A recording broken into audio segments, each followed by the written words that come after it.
What's up, ladies and gentlemen? Welcome back to another episode of At Home with Mark. Today is episode 18. I have to look down, Chris, because there's been so many episodes. This is season 2, episode 18. And I think we're close. I'm close to 50 at this point, but I always have to glance because I'm like, what episode is that? But anyway, super pumped. We got Chris Buck here today. Chris, thank you so much for making the time, man. Absolute pleasure. Thank you for asking me. Yeah, man. So like my subscribers and people that watch this show know that I always start off with this question, and because it's an interesting journey, I think, for every musician. But for me, I had a very specific moment when I knew I wanted to play guitar. So when did everything start for you? Like, do you have a moment? Last week, I think. Depending on when you ask me, I'm still deciding whether it's something I want to do. Right.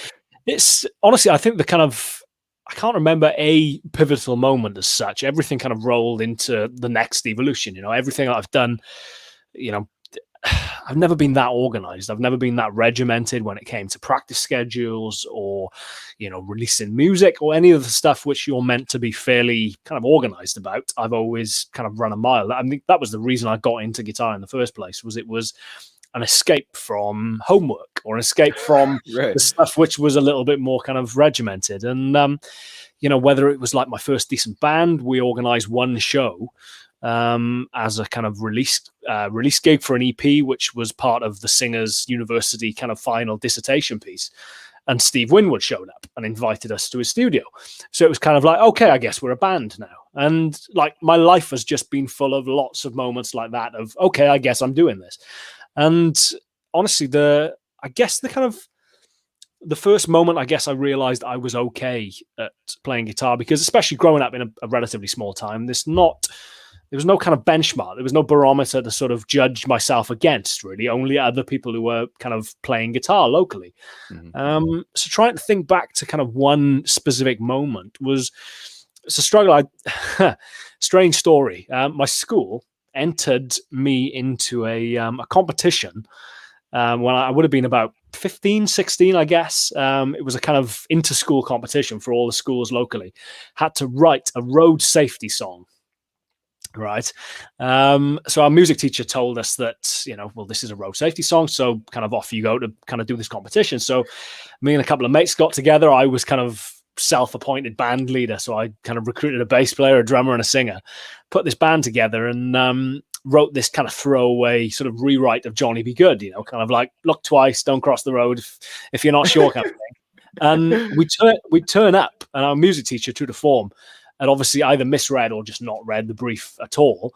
And it was actually an anti-drink drive competition, which somewhat kind of changes the tone of the event, even more so given there'd been a couple of high-profile kind of crashes and deaths locally through drink driving. So we were like, oh, right, okay. So we were kind of backstage frantically rewriting this song. We kind of stuck with the theme, this kind of like kind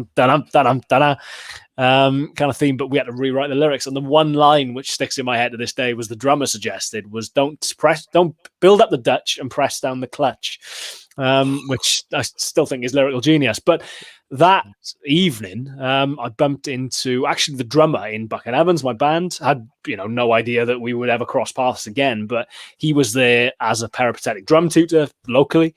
And we kind of crossed paths backstage, and he saw me with this kind of low slung Les Paul and the kind of wannabe Slash thing going on, and just came over and was like, oh, you can play a bit.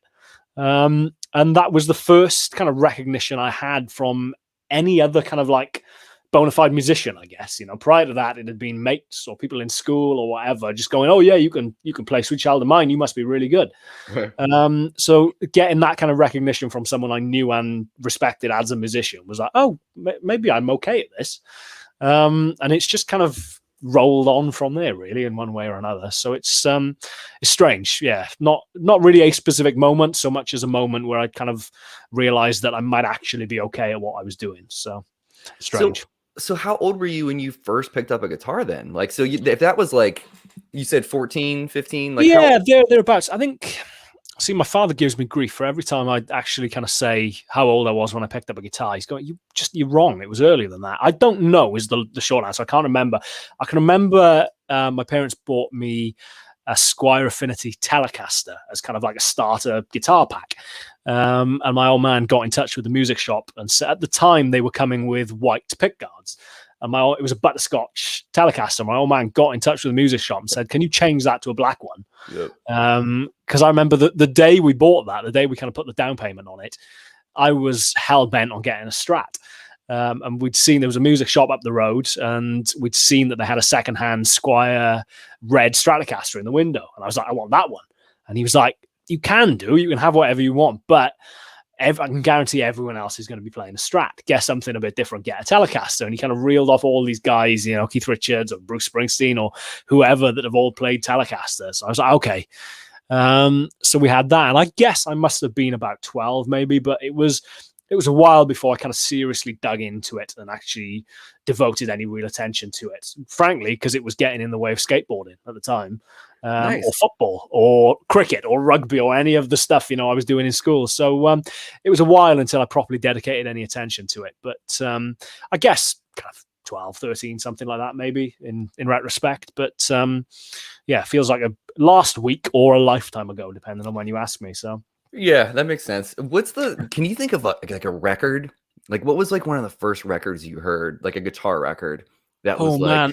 I mean, I had a kind of strange, the reference part I use all the time, and it's still relevant because it's still probably arguably my favorite album of all time was Appetite for Destruction.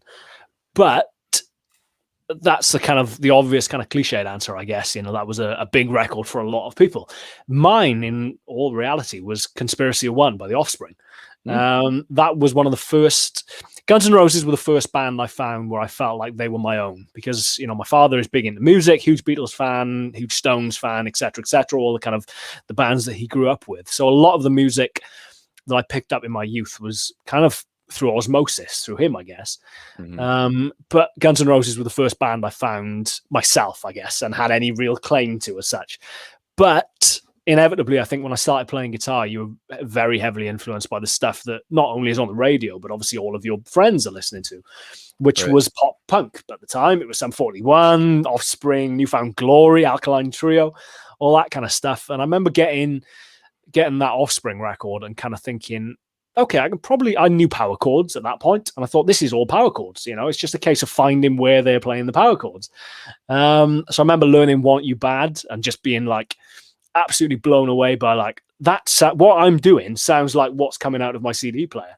Yeah. So that was a really cool moment. But fast forward a few years, I guess, like I said, Appetite. I remember listening to Appetite for the first time. I had an alternative to an iPod called an iRiver, which has long gone the way of the dodo, primarily because I'd read that it was much bigger than an iPod and you could fit more songs on it. So I had, 40,000 songs on this thing, 3 of which I listened to in regular rotation. And I remember having Appetite for Destruction on there. I think someone had given me the kind of digital files, and I dropped it on there, but I hadn't listened to it in a while. And I stuck it on, and I knew Welcome to Jungle. It's So Easy I'd never heard before, but I was like, that's an angry song. And I think by the time I got to track 5, Mr. Brownstone, I was like, this is the best thing I've ever heard. These are my new favorite band. And of course, you get over Mr. Brownstone and Paradise City comes on. And it's like, this is just mind-blowing.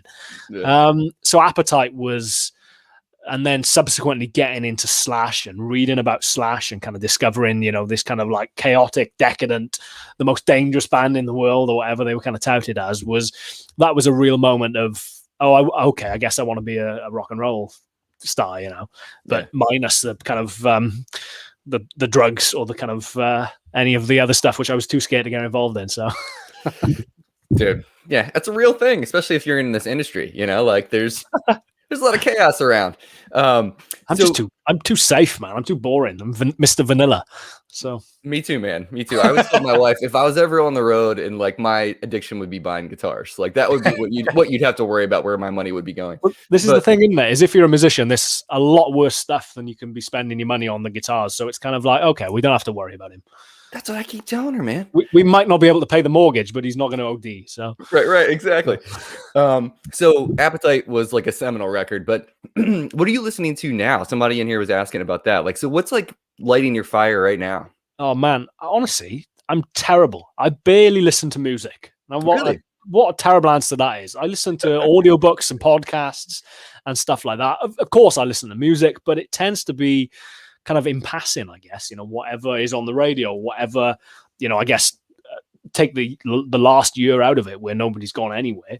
I spend a lot of time in my car, driving to gigs or clinics or whatever. I spend an inordinate amount of time in the car, so I'll happily just listen to what is on the radio or whatever I kind of hear in passing. So I'm trying to think of what I'm listening to. A lot of the Beatles at the moment, but that's not exactly a revelation, is it? So I don't know. Honestly, I'm terrible. I think you mentioned Joey Landreth earlier. That's one of the best records I've heard recently. Was I forget the name of the record? Is it Forgiveness? The Hindsight.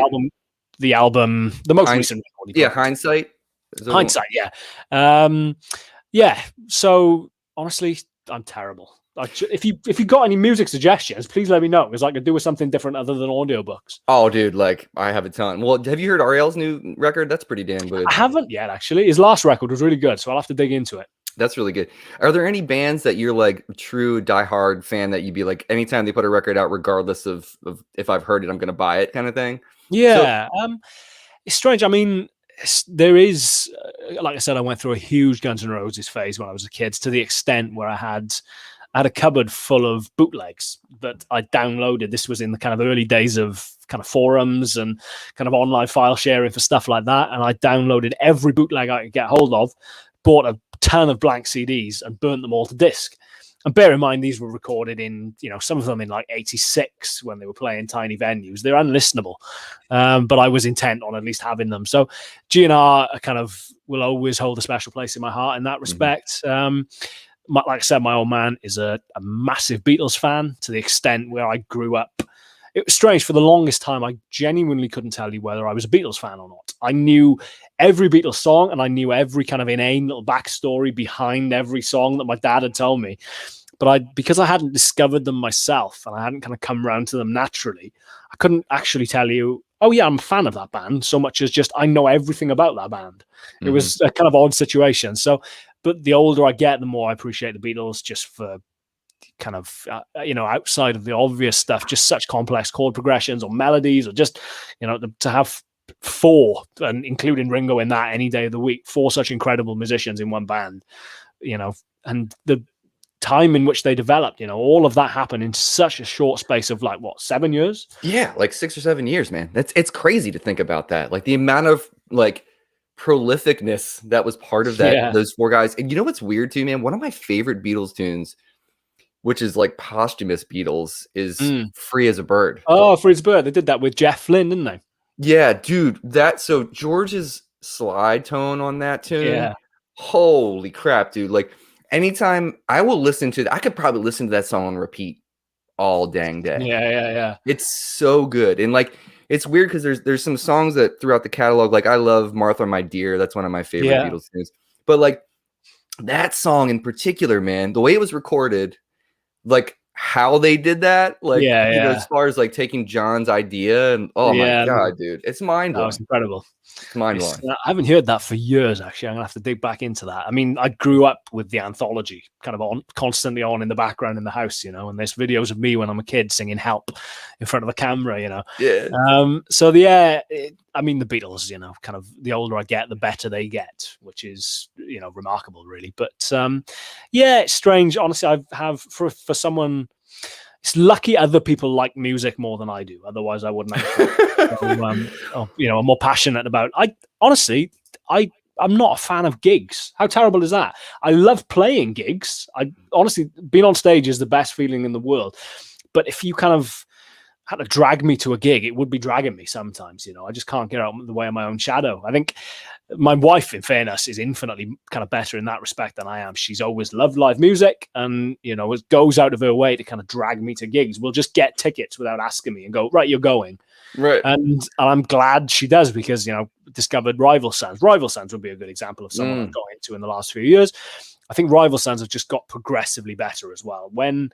When she introduced me to those, it was kind of quite early on, circa kind of Pressure and Time, and kind of for me, I was kind of hearing that and just kind of seeing the Zeppelin kind of the Zeppelin drum tones, or the kind of the structuring of the songs and stuff like that and just hearing Zeppelin. But the further on down that road they've gone, just become an incredible band in their own right, you know. And she's a big Rival Sons fan, so she dragged me to see Rival Sons twice the year before last, and they were incredible both times. So yeah, I should really make more of an effort just to go to more gigs. Is the answer, because every time I do it, I enjoy it. But yeah, is your wife a musician too? She is, although I've never seen her play guitar. She played guitar through all of her youth, pretty much, and from what she's kind of, or what people who saw her play have told me, got to a pretty good level. You know, her argument is that she watches me play, and you know, I can't read music or any of that kind of stuff. You know, I'm very much an instinctive player in that I listen to something and I kind of play it back. Mm-hmm. That's how I learned, you know, using my ears. So she's a scientist by her day job. She's a biologist. So her approach to the guitar was very much kind of scientific, of reading music, reading tab, and then playing that back. So she said she couldn't improvise to save her life. And then she sees me just kind of noodling away or doing stuff off the top of my head. And she's like, they're not comparable. I'm not going to even put myself in a position where I play guitar in front of you. So I've never seen her play guitar, but I've just seen like clips of her when she was 18, you know, kind of shredding and squealy harmonics and dive bombs and nice greasy riches and stuff. So I'll convince her again one day. That's killing, man. Here's our buddy popped in here. Hey, Mike. Hey, Mike, how's it going, man? And then my buddy Terry's asking. We talked about this yesterday. So Terry's a big fan of yours. And he was like, I wonder what like string gauge Chris uses. And we joke about that all the time because that's that whole thing of how people ask that all the time. Yeah. It's like, all right, here's like, what are you using these days? Like, it's funny, you do like kind of hour-long clinic, and the first question, what plectrum do you use? It's like, that's what you took from this. String gauge on Strats 10.5s. That was a kind of a game-changing moment when Ernie Ball started doing. I mean, they're not the first company to do half-gauge strings, but I was getting to that point where 10s were just, especially when I'm gigging regularly and I'm touring, 10s were kind of feeling a little bit increasingly like spaghetti under my fingers. Mm-hmm. So I went up to 10.5s. If I'm touring religiously, I can get away with 11s on Strats. But for the last year and a half, they're just ripping my fingers to shreds. I'm a little bit out of practice. On Rev Stars or on Les Pauls or anything like that, 11s. So yeah, not insanely heavy, but not light either. You know, I'm honestly, I watch videos back of myself playing, and I don't realize how heavy-handed I am until I watch myself back. And it's like, what are you doing? You're like just like a moron of like just bending things and digging in, and I don't know, it's all a bit kind of chaotic to watch it back, but as long as it doesn't sound chaotic, I guess is the main thing. But no, you're your own worst critic, dude. Like, I feel like your tone, and that's a good segue to talk about this next thing I wanted to ask you about, because your hybrid way of your right hand has always intrigued me. And let me tell you a quick story, and this is like 10 seconds, but I took one lesson with Charlie Hunter back in like 2012. And we were doing something, and I put my pick down and I was using my fingers, and he was like, whoa, what was that? And I was like, what are you talking about? And he was like, you put your pick down. Don't ever play with the pick again. He was like, yeah, that sounded like you. So like, how did you discover, like, because I think flesh on string, there's something magical about like the attack, like, because it's got like a round. So how did that happen for you? How did that technique develop? Again, I can't really remember a kind of a defining moment in terms of, it wasn't ever a conscious thing of like, oh, let's use my fingers as well. It was, I've made this joke before, genuinely though, it probably came from just being around the house, dropping a plectrum, disappeared into the abyss, you know, that they occupy, along with pen lids, and just sitting there and using my fingers instead, just for the sheer laziness of not wanting to bend down, and just doing that an increasing amount then, because I think on some subconscious level, I guess I must have twigged that, you know, having an extra kind of dexterity with your right hand is no bad thing. And it just slowly turned into something. And then the whole kind of switching back and forth, you know, kind of tucking the pick up in that finger and then using these fingers. This finger as well, it's a story I've told ad nauseum, but my index finger, I went through a phase, just trashed the nail, went through a phase of using it as a kind of plectrum. Again, listening to Offspring and kind of punk rock. And so that finger is utterly useless. So it might as well serve some purpose. So I started tacking a plectrum in it, and just so on and so forth. And, you know, at no point, it would be disingenuous to claim that I set out to do this, to do something unique or do something identifiable. Anyone who's ever done anything that kind of sounds unique or sounds identifiable, I think it would be disingenuous to claim that they've ever set out to do that. I think it's just something that happens as a consequence of trying to sound like someone else. Usually you develop your own voice through trying and failing to sound like your heroes. Yeah. And, my influences are so kind of, well, not so wide ranging, I guess, but, obviously being a huge Slash fan when I was a kid, there was a lot of that kind of stuff in my playing, which is near enough exclusively plectrum, to John Martin. I'm a massive John Martin fan. And obviously that's a very kind of percussive, finger-led way of playing acoustic. So there's these kind of different influences kind of floating around, and I guess it just made sense to try and incorporate the both. But again, it wasn't a kind of conscious thought process of, right, let's do this because this will kind of set me apart, maybe.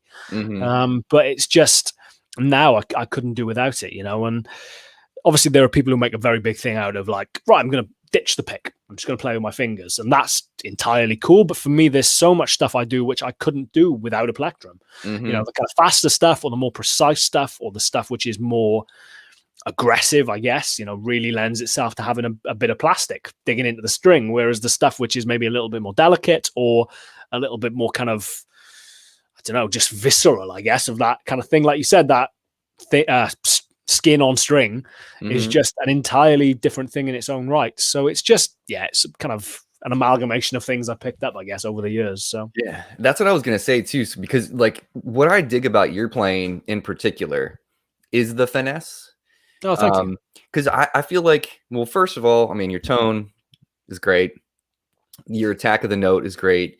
Your melodic sense is fantastic. Oh, thank you, man. There's not any like dribble, like where I never feel like, when I watch, I mean, I guess we're all capable and guilty of blowing too many notes. You know what I mean? Yeah. And just being like, auditory diarrhea, for the audience. Yeah, you're right. But I will say, what I've noticed about you is you have in your bag, you have speed, you have finesse. And what I've seen and watching your videos is just like when you're switching to that pick, it's like it's this, I don't know, like forward thinking. And I'm sure sometimes you work stuff out in your videos where you want to play something specific and you kind of it out. But I'm sure there's a lot where you're just improvising and it just comes out. Yeah. So, funnily enough, I had a question on Instagram about that yesterday, saying how much of this is improvised and how much of it is kind of considered. And it's something that not many people talk about, I guess, in terms of if you are filming something, inevitably you want it to be the best representation of yourself that you can possibly do. So I think any of us would be lying to say, oh yeah, that was a first take job, but I'm going to do a video about that because I think it's important to talk about, but we'll get around to that now. But I mean, thank you firstly for the compliments. I think for me, a massive moment, probably off the back of being the kind of mini Slash, was seeing Stevie Ray at the El Mocambo and just being utterly mesmerized by just that attack and brute force in his playing, but still with all that delicacy and finesse and articulation and everything about that being so refined, but just mixed with him having an absolute hammer of a right hand and left hand. It was like, how the hell how do those two marry up so beautifully? So I guess, again, that's in there, albeit subconsciously, maybe that sort of trying to mix that kind of attack with that delicacy and try and meet somewhere in the middle so you have both of those in your locker, I guess. And again, using a plectrum and using my fingers is a big part of that. This stuff which I just couldn't do with the plectrum, that kind of soft. I mean, ultimately, like you said, there's nothing like skin on string, but even with your fingers, you've got your nail, which is going to inherently sound a little bit more like a piece of plastic, I guess. It's going to have that sharpness and that attack. But you've got the pads of your fingers, which are soft and fleshy and rounded sounding. So just that kind of dynamic variant between a millimeter either way, right or left, whether you're using a nail or a bit of skin. Stuff like that, I think, is essential just to being able to. It's all dynamics, isn't it? The more you can say with less, whether that's notes or whether it's with gear or whether it's with whatever. If you have the capacity to eruditely and articulate, express what is in your head, whether that's verbally or whether it's musically, I think that's what it's all about. Says the most verbose man in the world. Why use one word when you can use 15 long ones? So, Oh man, well, hopefully I'm not that way inclined on the guitar. no, I don't think you are. It's funny, man, because it's the way that I do all like my gear demos and stuff on my channel. I just do everything one take, warts and all. Yeah. Because I'm like, I'm envious. well, I mean, that's, like I said, it's warts and all. So there's times when there might be a clam and I just laugh it off because I'm like, I'm a human being. I'm not a superhero, Yeah. But I feel like I should get into that headspace of like, come on, man, you got to make these better. You know what I mean? It's overrated. It's a strange one. I think that is the danger. And I mean, I think it's been kind of typified by Matteo Sasato, obviously leaving Instagram recently for however long a period that will be, And I think the quote he gave at the time was getting lost inside the box, getting lost inside that to start off with 15 seconds. And now, a minute or however long you want to do it, if it's on Instagram TV, getting lost inside that mentality of like, got to get the one perfect take. And, whether that takes you 3 takes or whether that takes you 150, I think it can be a bit of a dangerous mentality, especially when, it's the kind of musical equivalent of seeing perfect bodies and thinking, why don't I look like that? Mm-hmm. And it's like, well, not even she looks like that. She's been elongated in Photoshop or, kind of touched up or whatever, or he has. It is the kind of musical equivalent of that, of like, oh, I just reeled this off in a oneer. And there you've been for 3 days, kind of slaving over it. It's all a little bit disingenuous. So I've never really gone out of my way to kind of say either way, whether this was a labor of love or a labor of like total frustration, or this was a one take wonder, Mm-hmm. But I think more people should talk about it. And like I said, I had a direct question about it the other day, which was a good chance to address it, like the intro on yesterday's Friday Fretworks. And more often than not, what I do with the intro jams on Friday Fretworks is I'll make the backing track and I'll spend a little bit of time then just listening to it. No guitar in hand, just kind of listening to it on a loop for whether it's 20 minutes, whether it's an hour, and ideas and melodies will start to form in my head, I guess. And when I come to sit down with the guitar, it's nowhere near fully formed, but it's very much the nucleus is there and I know kind of roughly where I want to go with it. So it takes infinitely less time than if I would just make the backing track, sit down, headphones on, camera rolling, and try and get the perfect take, at which point it would then be an hour and a half of me kind of thinking, oh, I don't quite like that, or that's going in the wrong direction. So I'm going to do a video about that and just talk about that, because I think, I kind of referenced it in the Paul David's improv challenge, the irony being it was an improv challenge and nobody to a man improvised that. Myself included, I think I said in the video it was the 4th take, but again, that was, the bulk of the work went in me driving in the car, listening to the backing track he'd sent over and kind of formulating melodies and formulating roughly what I wanted to say with it. And then you reference that in the video and people, of course, go, well, you didn't improvise it because you did 4 takes. And it's like, yeah, but the time I'd sat down to do a take, you probably wouldn't be able to discern it from the first one, to be honest. It was just a case of me getting it sounding how I wanted it to sound. So, yeah, it's a strange old world. It's very different to going into a studio and doing a comp of your 3 best solo takes and thinking, yeah, well, that ending works quite nicely on this middle, and kind of cutting and shunting together. It's very different because it has to be, if you're using one camera like I do, it has to be in one take, because if suddenly your fingers don't align with the audio, then woe betide you. Yep. The Paul David's thing, that was a very musical solo, man. That was, oh, thank you.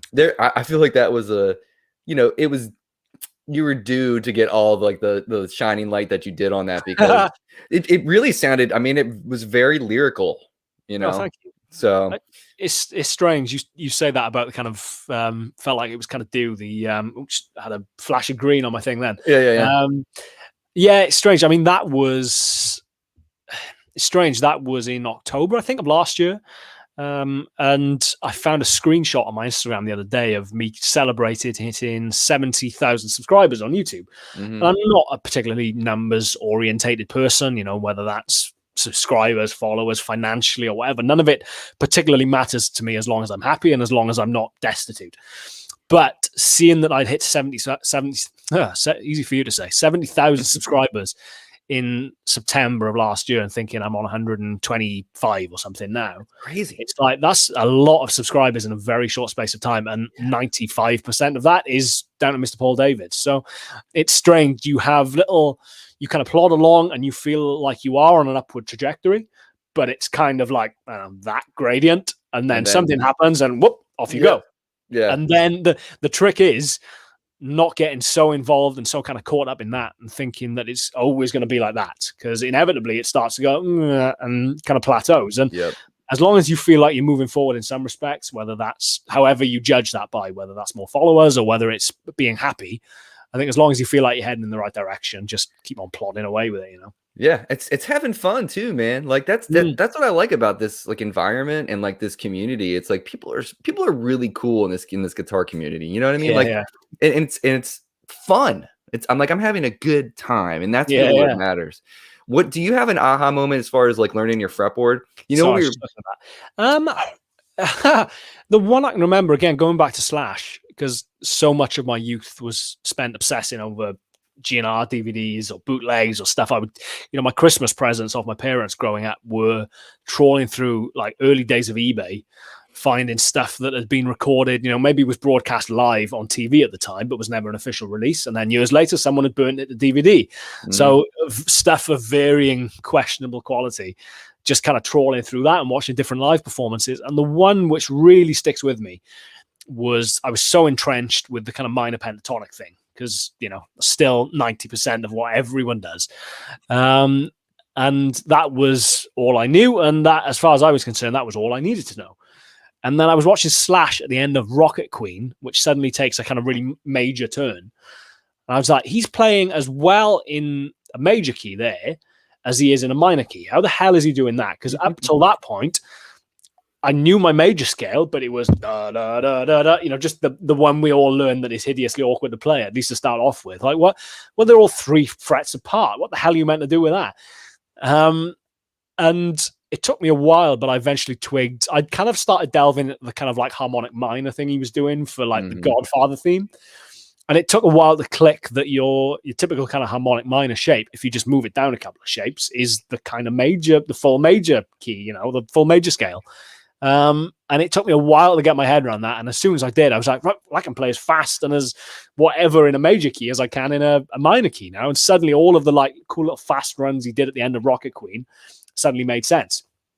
And, Appetite was my Bible for a very long time. And I think the end of Rocket Queen is probably the only major moment on that album, apart from the kind of the interim solos in Sweet Child of Mine. So yeah, that was a big moment in terms of kind of unlocking the fretboard.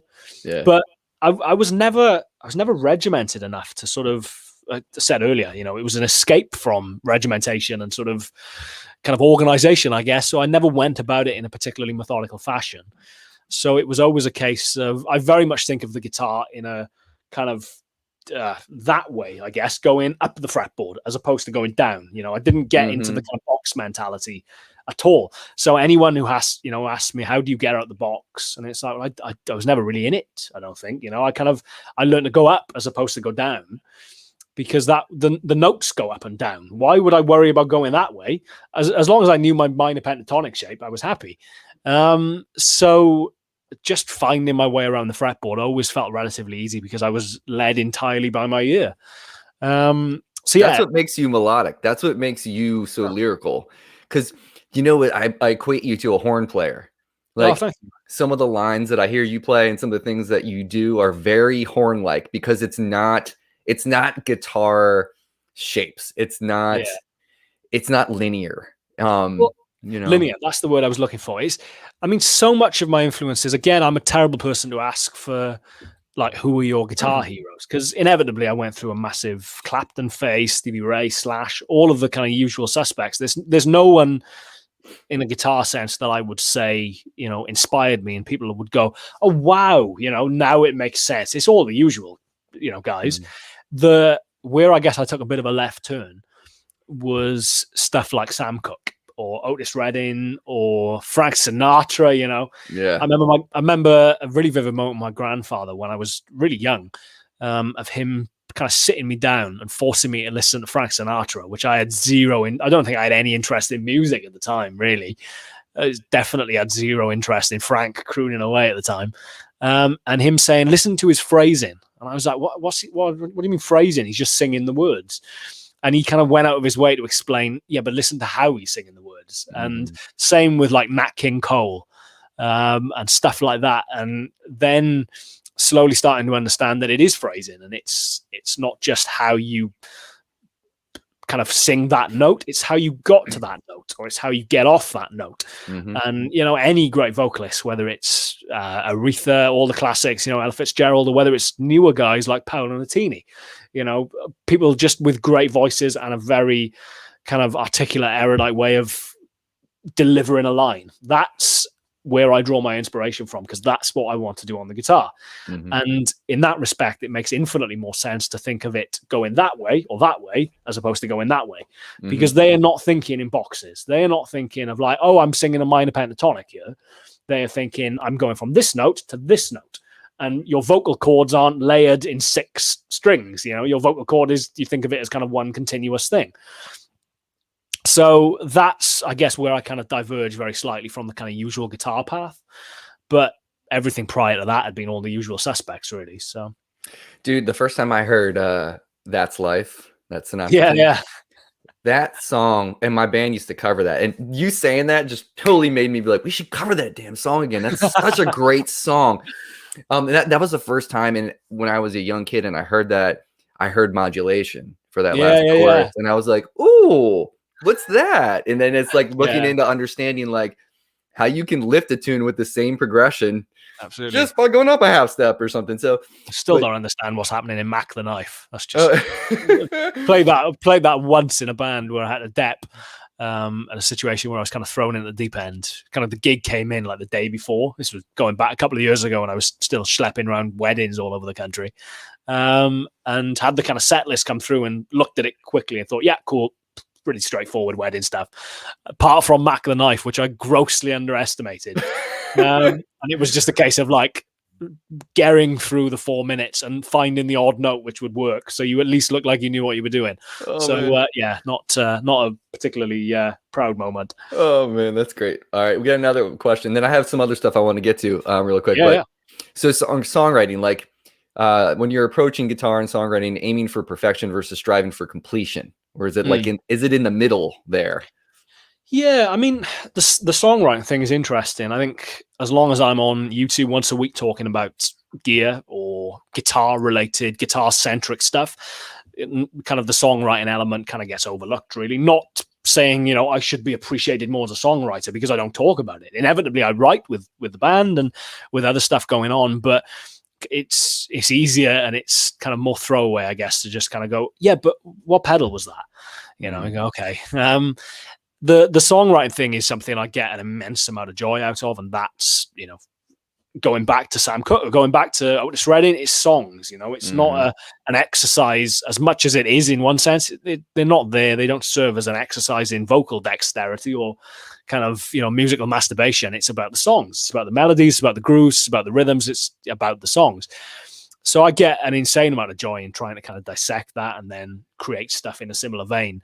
But in a guitar kind of way, I guess, it is juggling that idea of the perfection sometimes lies in the imperfection, which is the ultimate cliche, I guess, and as much as it's one thing to acknowledge that and go and sagely nod your head, the other part of me is going, yeah, but that's not right. I need to redo that bit. And then you've got the producer or you've got someone going, yeah, but it sounds great. The magic is there, And a longtime friend of mine, bizarrely, was actually the manager of Guns N' Roses, a guy called Alan Niven, who managed me for a good few years and was more than a manager, was a kind of like a guru, I guess, in terms of he found a video of mine online when I was very young and we started talking.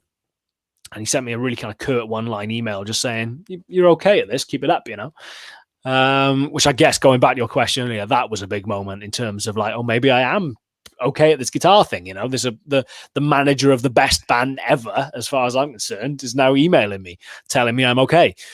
And Alan was very integral in instilling that sense of 99% of the best takes are accidents and are, kind of circumstances of sort of serendipity more often than not. So balancing that idea and that knowledge that that is the case with, yeah, I know, but I can do it better, is a bit of a kind of juggling act on occasion. So it's finding that middle ground of, being able to listen to the record back. I've put stuff out in the past where I can't listen to it now, and that will always haunt me because I know I could have not only done it better in terms of like technical proficiency, but I had a better take in me. Right. That's what galls me. So it's kind of finding that mix of like, okay, it's not perfect, but it's got a vibe and it's got an energy. With, I've still got to be happy with it coming on the radio. So, and that's the thing, man, is like people need to hear that from folks like you too, that like, because like I said, we're all our worst critics, and you can hate on something the rest of your life that you did 10 years ago, but there's a lot of people that song or that solo brings joy to. So it's like, absolutely. It's like we have to like remember that as well. But it is funny because it's like part of me, and is this how it is for you when you go into the studio and it's like guitar day? All right. So it's like, I'm going in to do the Guitar Hero thing and play solos. And so does part of you love that day and part of you hate that day? Oh, massively so. It's funny. I did some recording recently, and the singer was. We got there and we tracked everything live in the sense that I was plugged straight in the Helix, straight to the desk, just because we wanted some live guitar takes. It was all about the bass and the drums. The other stuff was just kind of for reference more than anything. And as soon as that was finished, and it was a case of going back and working through the kind of drum takes just to make sure everything was kind of relatively tight. The singer's looking at me, kind of sat there, starting to vibrate and starting to kind of like, oh, what can I do now? He's like, please just leave because I'm going to kill you otherwise. So my attention span in the studio is pretty much exclusively limited to when I am doing something. I couldn't ever see myself being a producer, of having the patience to sit there through infinite vocal takes and pick out the best one or whatever. I'm not that way inclined. But like you said, the counterpoint to that then is knowing that when it does come to guitars, it's simultaneously the worst and best thing ever. Because even more, this is the downside of doing Friday Fretworks and doing stuff where I am totally self-sufficient. Is suddenly when you're thrown outside that little comfort zone of like, I'm in control of the camera, I'm in control of the laptop, I have total control over everything. Suddenly when it's someone, even if it's just someone else pressing the space bar to hit record, it's kind of like, right, I'm not in my little comfort zone now. I'm outside of that. And it's a bit of a kind of a shock to the system just to throw yourself back into that, especially after a year of not having done anything apart from record at home. So simultaneously find it very enjoyable and immensely frustrating when it does come to guitars, because I like doing it in my own little comfort zone. So, which is both the best and worst thing you can do. Like the Buck and Evans record, again, we spent about 4 or 5 days in the studio focusing very much on drums. We recorded at a studio in South Wales called Rockfield, which is kind of for the dilapidated farm that it is, has this kind of worldwide reputation that precedes it. Bohemian Rhapsody was recorded there.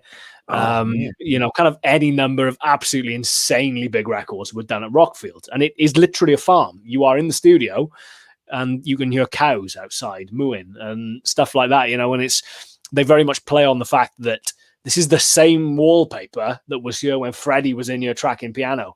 It's a really kind of cool, vibey place. So, and it's got an insanely good drum sound. So we went there to focus on drums.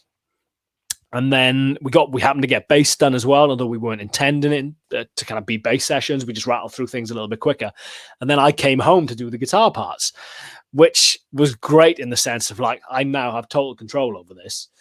And then at the same time, you could see the rest of the band kind of looking increasingly worried as the days sort of passed, as to kind of what guitar-orientated opus I was sort of coming up with. So yeah, it's nice to, and I'm coming to terms with that slowly. It's good to be thrown out of your comfort zone and sometimes be told, yeah, that's enough. And you'd be like, no, I want to do more. And they're like, no, that's done. Yeah. And then just come to terms with that a little bit. But then practicing what I preach is two very different things. So yeah, dude, yeah, it's comforting to know that even folks like yourself have those moments, and because it's not like I'm not saying that everybody's perfect or like all my heroes are perfect but it's a tough job. Like Yeah. it's tough to go in and like have the red light clock ticking, where you're just like, how much money did we dump so far? And I just did like 12 guitar solo takes, and it's like a 3-minute jam section. You know what I mean? It's tough, dude. It's not an easy job. And it's one of the reasons that I absolutely hate the sound. I have this bizarre love-hate relationship with the sound of my recorded guitar outside of the context that I've become so used to listening to. So obviously I'm Friday Fretworks. I'm in my little comfort zone. I have my my settings that I know I like and inspire me. And then you get into a studio and you think, right, well, since we've got this space, let's crank it through the monitors and listen to it back. And you're thinking, that doesn't sound like I'm used to it sounding. So now I've got to kind of get over that to a certain extent to feel inspired and make sure I can get something that's worthwhile.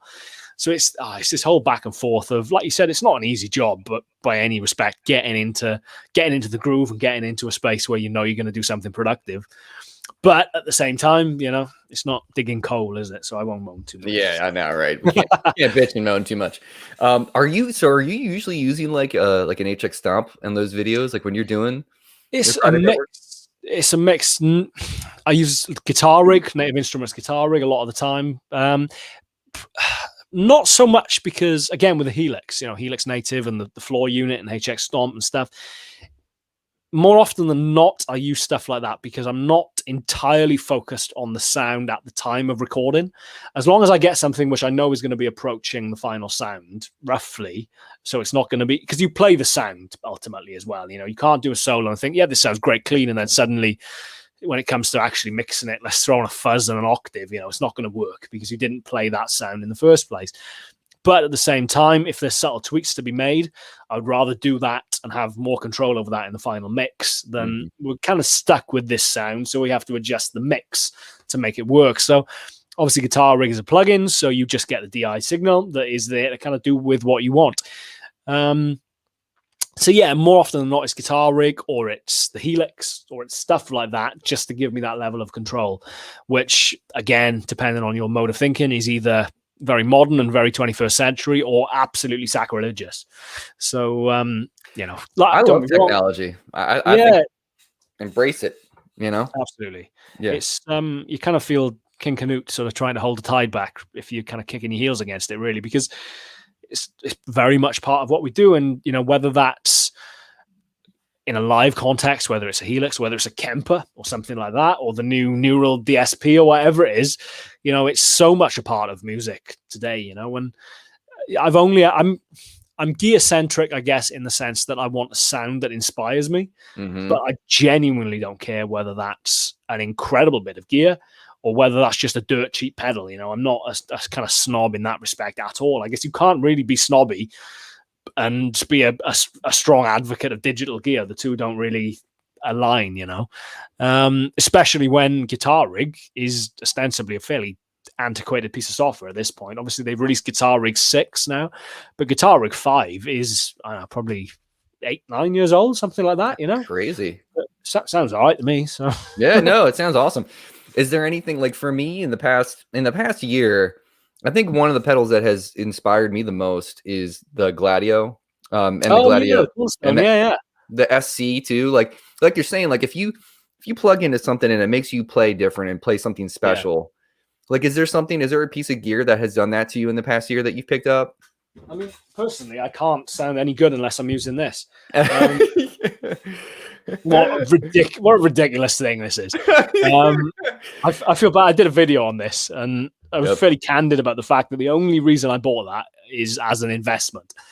At which point many people were quick to point out, well, you're not going to be able to retire on it anytime soon. And it's like, well, I didn't plan on jetting off to the Bahamas on the Klon proceeds, but at the same time, relatively speaking, I bought it cheap, and that's in the least literal sense of the word cheap ever, for a bloody pedal. But what a cliche to say that, and not even that. The Cherrytone Centura, the clone of it, sounds equally as good to my knackered ears. It's a more better pedal, and funny, when I did that video about it, I did a load of research and came across the video Josh Scott did, what's the word I'm looking for? That comprehensive clone video where he talked through different clones and the kind of history of it and Bill Finnegan and whatnot. And something he pointed out, which not being a pedal nerd, I didn't know, was the mythical magical clip-in diodes that everyone sort of eulogizes about don't even come into effect unless the gain is kind of maybe like halfway. And I've never used it as an overdrive pedal. I use it as a clean boost, and it's in that respect, it's a really expensive clean boost. Yeah, I had one. I sold it. Oh, did you really? Yeah, I bought one in 2002. Right. I have a funny story. I talked to Bill Finnegan when I ordered it, and I talked to him. And he's like, "What amp are you playing through right now?" And I was like, "Well, I have a PV Classic 50." He's like, "Yeah, you got to get a better amp." I was like, "Dude, I'm doing the best I can right now." Is what I have. Like PV Bandit. Yeah. But I mean, I had I bought that for $300, I think, or $299, whatever it was in 2002. Probably more than the amp. It was probably, and then I sold it in 2015 for like $1,500. And that's when I bought my Sir, and I was like, dude, it's a pedal, and I bought the Tumnus, and the Tumnus sounds exactly like it, and I was like, it's a pedal, man. Like sometimes, but there's part of me now that's like on the verge of getting this custom shop strap. I'm like, I could have just sold the Klon and bought my custom shops. This is the reason I bought it, because I did a video about a Klon about a year and a half ago, and I remember being like utterly incredulous in that video that they just started kind of reaching £2,000. So whatever that was in dollars, since we decided to blow up our own economy, probably pretty much the same. Yeah, I was just incredulous at the fact they were reaching £2,000. And fast forward a year and a half, and the silver non-horsey ones, are now kind of grazing 3. So I think that's a pretty big increase in a year and a half. And I got it, it'd be crass to say how much I paid for it, but I paid kind of 2017 prices, I guess, for example. So even if I was to flip it tomorrow, there'd be a fairly decent markup in it, a guitar worth of markup, which is just ridiculous, really. But, in that video, I equated it to the 59 Les Paul for no other reason other than, I guess you can draw some parallels. They're no longer made, and they're not likely to be made again in the future. Nobody's going to be making a 59 Les Paul again. And it doesn't seem as though Bill is, aside from the odd one he sells on eBay, he's not going to ramp up original Klon production.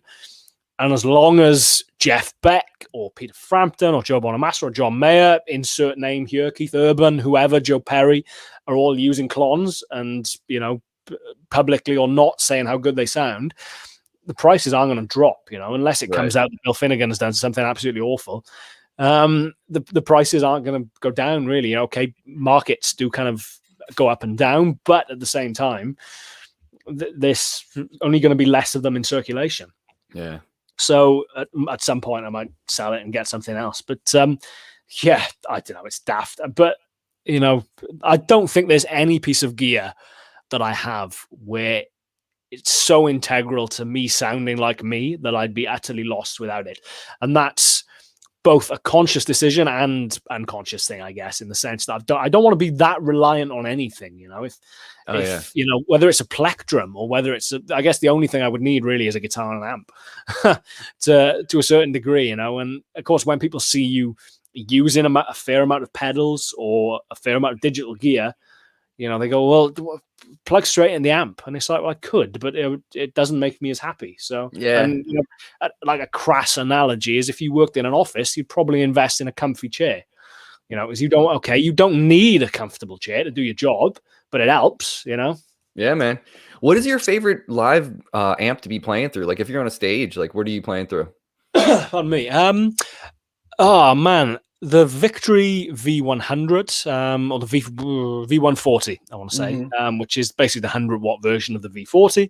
I'm all about headroom live. I was talking about earlier, I'm a strange mix of give me headroom, give me more volume, give me more clean level. But at the same time, the reason I use a compressor with Strats is to give me a little bit of that kind of sag that you would get with a kind of smaller amp. Which is a strange kind of predicament, I guess, but it's very much about I want to get as loud as I physically can, without people wanting to kill me, and it's still clean. It's still pristine. It's still got character, and it's still got a little bit of kind of clarity and sort of color about it, but it's not breaking up, because that's what my pedals are for. Right. Okay, if I had to plug into a kind of a super bass or something and just crank it up till it was dirty, then you use your volume knob. But I like my pedals and whatever. The Victory V140. The other amp I use a lot is Fuchs Clean Machine, which was a bit of a bizarre one, actually. I was speaking to a mate of mine who has got a kind of fairly decent amp collection, saying I was kind of in the market for something, that kind of steel string singer thing, and there's 1,000,001 amps all profess to be steel string singer inspired. Very few of which actually are, I guess, because nobody seems entirely sure what actually went into them. But I knew I was looking for something with that kind of, I don't know. It's like the only thing I can equate plugging into the Clean Machine. It's kind of like plugging into a PA system. Suddenly, I was aware of like, oh, okay, right. I've not been hearing all of the frequencies before. I've been hearing this much, and now I'm hearing this much, which is simultaneously wonderful and absolutely bloody terrifying. Because it's like, well, you can hear everything now. And that, again, seems like the cliche thing to say at this point, that an amp is revealing. But it really is, It's same with the Victory to a slightly lesser extent, which is why they make a particularly nice couple, pair together, because you get that. The Victory does the very nice, fendery, sparkly kind of high-end stuff, whereas the Fuchs is all kind of mid-range, chesty punch, So the two of them together kind of fill in the gaps of each other. But as long as it's clean and as long as it's got reverb, because I physically can't play without reverb. Right. So I'm happy enough. So, did you ever hear that band, The Ringers? And it was Jimmy Herring, Mike Landau, Wayne Krantz. Yeah. There's a funny story about like Wayne was talking about how I can't remember if it was Mike Landau was like, "You don't play with reverb?" And he was like, "No." And they're like, "Why?" So it's just like, why would you do such a thing? I know it's crazy. I wasn't a huge fan of reverb like in my early 20s for some weird reason, and it could have been because of like the music I was listening to and whatnot. But like when I discovered how great it can be, I was like, "Oh, duh! You're a guitar player, idiot!" Like, you know what I mean? It's funny. Oh man, I really struggle with that reverb. I'm in awe of people like Tomo Fujita, for example. Tomo so rarely uses reverb, and everything's clean. And he's an infinitely better player for not using reverb, I imagine, because it is undoubtedly a crutch. It's something that we all kind of lean on or lean into. Kind of hide the stuff which is maybe less desirable in our playing. So that's a saving grace of using an amp like the Clean Machine, is that it reveals every little thing about you playing, but you can sometimes hide it by the amazing reverb it has as well. So, I don't know. That's cool. If you don't use reverb, you must be some sort of sadist. So. Right. So let me ask you really quick at the end here. Okay, so we talked before this started that I'm on this custom shop like journey. Now. So do you have suggestions when choosing one? Honestly, I don't have a custom shop, and I've done videos. I've played lots and lots of custom shops in the past, whether that's friends owning them or just in music stores. And, pretty much to a guitar, really, they've all been of an incredibly high standard. There was one I played at GAK, which is I say a big music shop. It's not actually a physically big store, but it has a kind of very big online presence down in Brighton on the south coast of the UK. And one of the guys who works there was actually looking to part with it. It was a 56 reissue, a 56 reissue custom shop. I think it was some sort of anniversary model they'd done. So kind of, I guess, released in 2006 or 2016 or something like that, that was absolutely phenomenally good. That did have me looking at kind of trading in some stuff, but it was around the same time that I just bought my 62. So I was very much in the thing of like, oh, right, how much do genuine 62 knobs cost? Okay, maybe I won't buy a custom shop, Right. Like, honestly, like the vintage guitar thing, I've kind of been thrown headlong into that in the past couple of years, just through having a couple of really cool mates with amazing stuff. So I went from never having seen a vintage Les Paul older than my 2001 standard, never mind any of the classic stuff. I'd never played a Norlin. I'd never played any old Les Paul. To suddenly being in a room where like, oh, here's 5 bursts, kind of have a play. And or suddenly like, just 5 pre-CBS strats, dig in, or here's a 51 Telecaster. I didn't even know they made Telecasters in 51, but they did from about August onwards. They were branded as Telecasters. So all of these like amazing guitars, 57 gold tops, 54, 55 gold tops, suddenly being thrown in at the deep end. And I feel like the biggest cliche in the world, because as much as part of me wants to go, they're just guitars, and they are just guitars. Nearly everyone I've played has been a very good guitar. So yeah, getting my 62 was kind of an extension of that, I guess. But at the same time, totally naive as to how much like, oh, well, it needs some new pots. Well, I want to keep it relatively original. So we'll get some original Sorry, how much? Right.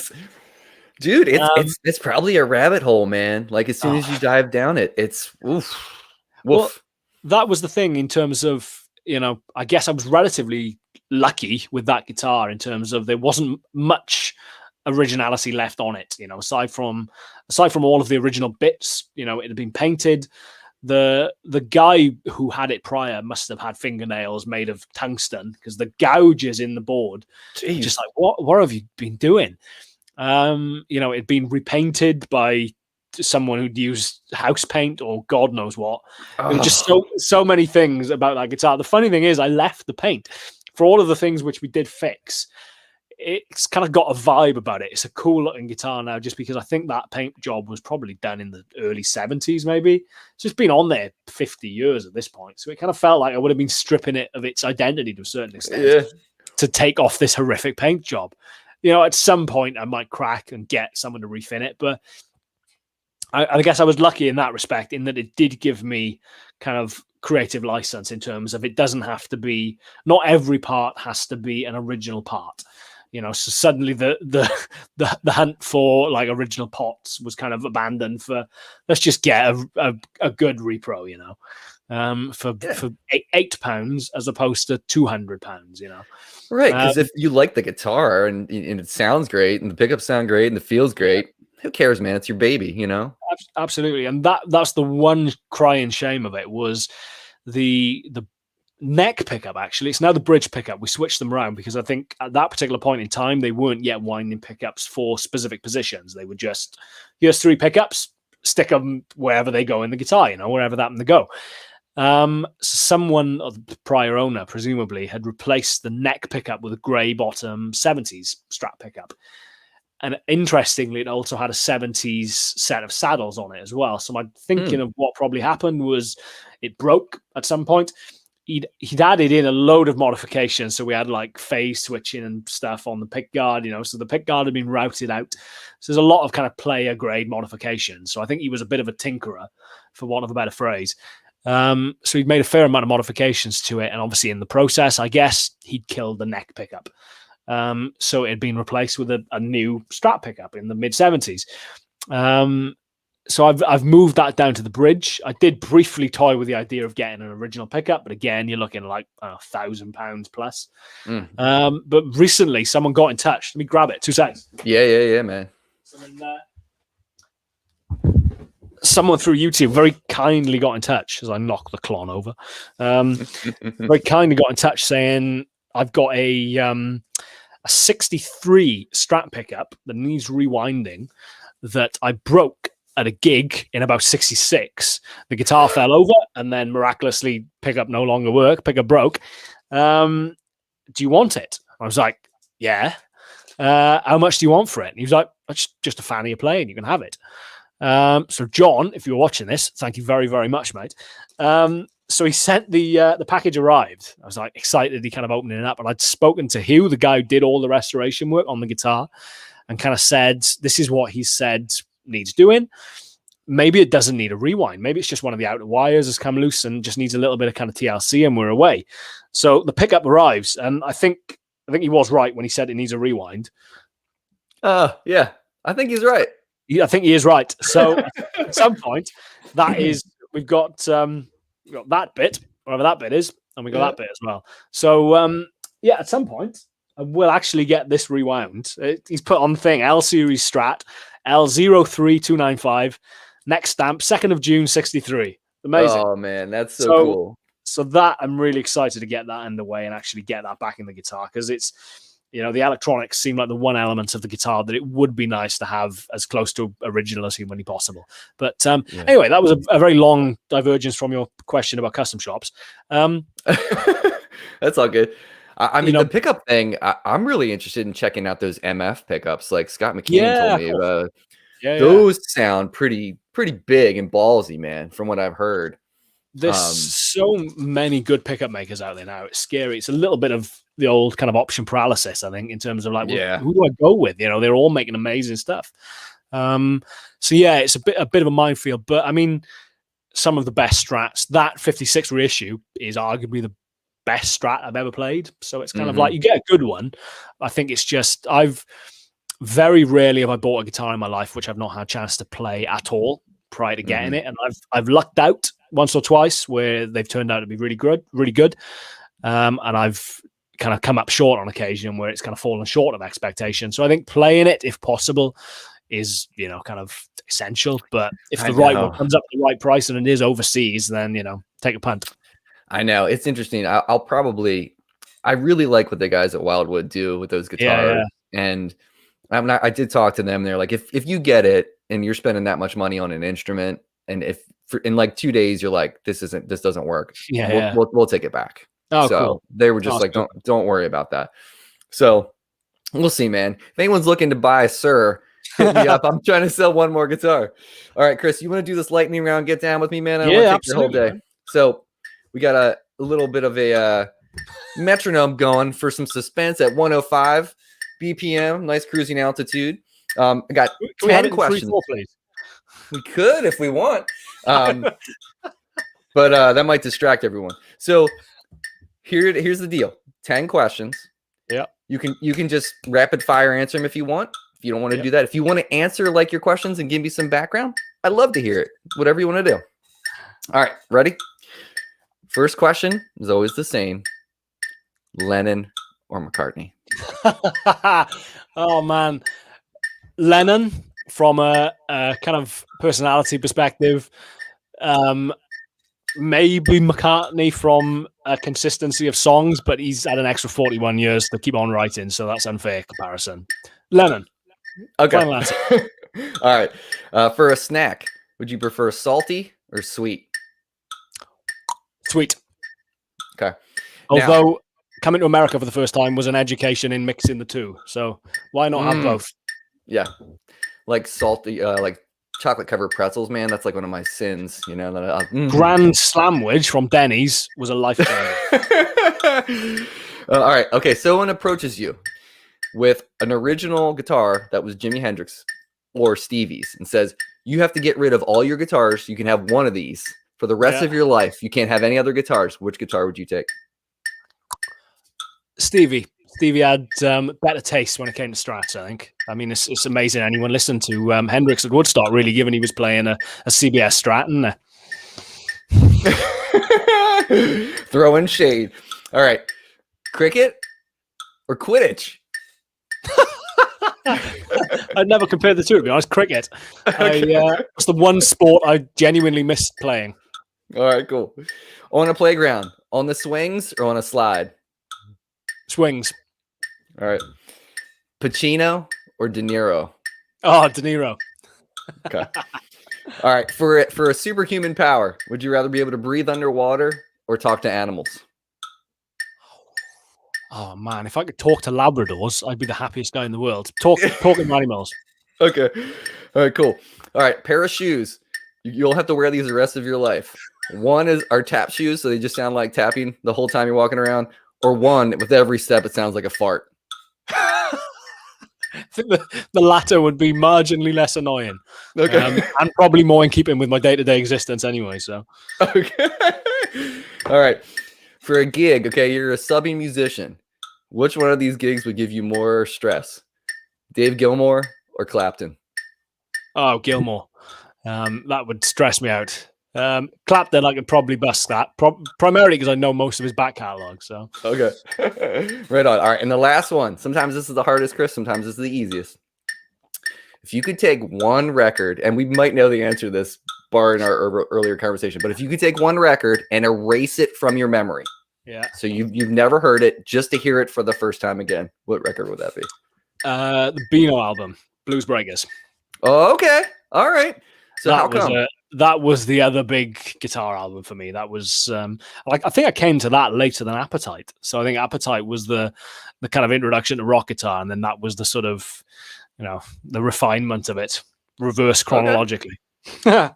That's awesome, dude. I love that question because it's sometimes I was expecting you to say Appetite, but sometimes it just takes a left turn, man. Like there's some people that I've had on that have said stuff that has been like, oh, I did not expect that coming from your mouth. But I love that. I love the idea of. Do you ever see that movie Sunshine of the Spotless Mind with Jim Carrey? Yeah. It was. I love the idea of being able to kind of just take something out, just so you can go back and just experience it again. I was thinking yesterday, like I said, I've been listening to a lot of Beatles stuff recently and watching, what was the film, a year or two ago, Yesterday. We've seen that, where the guy is suddenly responsible for the Beatles back catalogue, and thinking, what songs would you erase from the kind of consciousness of the world so you could take claim of them? I think that's an interesting, I guess it kind of factors into what are your favorite songs of all time, but yeah, that'd be an interesting question. What would you snag? What would you snag from the Beatles catalog? Oh man, the one that made me think of it, actually, I was listening to at the time, was Let It Be. But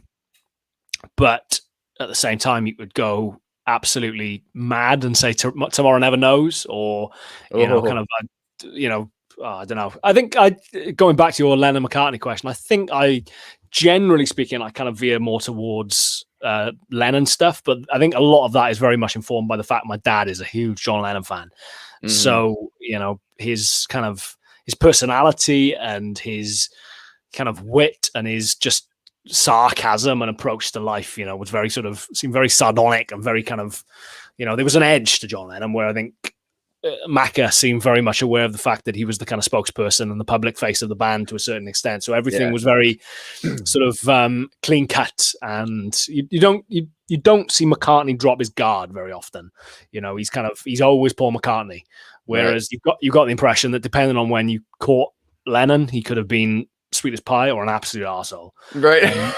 I quite like that. There's that sort of not duplicity, but that kind of two sides, I think it's quite intriguing. So, and I think that just gave birth to some incredible music, whether it's Strawberry Fields Forever or Lucy in the Sky Diamonds, Tomorrow Never Knows, just some really kind of quirky, Walrus or whatever, just some cool stuff, and I think in a traditional sense, I would say McCartney is probably a better kind of more consistent songwriter, in that respect. But I think given the time they were together and the relatively limited time John Lennon had post Beatles before he was killed, I think the level of stuff that was there was just astronomically good. So, well, yeah, John Priest was like, he chose Lennon. He was like, the reason I choose Lennon is because it gave us Donny Hathaway's version of Jealous Guy.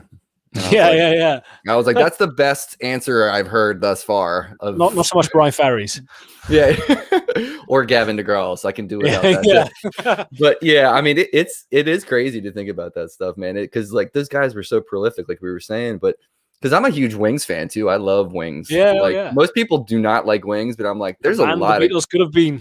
Yeah, there's a lot of great music that band, that Paul wrote during that time. So absolutely, and kind of that sort of period as well, which how much of it was kind of played up by the media, I guess, but that kind of back and forth between the two of them, how do you sleep and, there's a lot of great stuff came out that period, but it's just a shame that both of them aren't still around. I mean, George Harrison, kind of gets overlooked in all of that, I think George was if I could give a part of my anatomy to have written something, I gladly would. That's one of the most that's probably one of my favorite guitar solos ever. That's one of the most beautiful guitar solos that'll ever be written, ever. Absolutely magical. Yeah. But then he also played the solo on Let It Be, which is not so sort of magical, should we say? How do we know though that wasn't super controlled? You know what I mean? know, yeah. So It's strange. It's just the tone on that solo, I think, catches me off guard. It's such a kind yeah. of like typical kind of McCartney kind of soft track, and then you've got like Clapton angry blues breakers tone or whatever. It's kind of like it just doesn't seem to gel. But who the hell am I to be criticizing a Beatle? So Right. reverse quickly. Well, that's all good, man. Well, Chris, thank you so much, buddy. This was so much fun. Thank you for making the time, man. It's really appreciated. It's been great fun. It's genuinely really, really good fun. All right, thanks, man. Hey, everybody, thanks for hanging out. Thanks for stopping by. Really appreciate it on this early morning if you're in the U.S. and if you're overseas, thank you for dropping in. Make sure you, obviously, Chris, where can everybody find your stuff?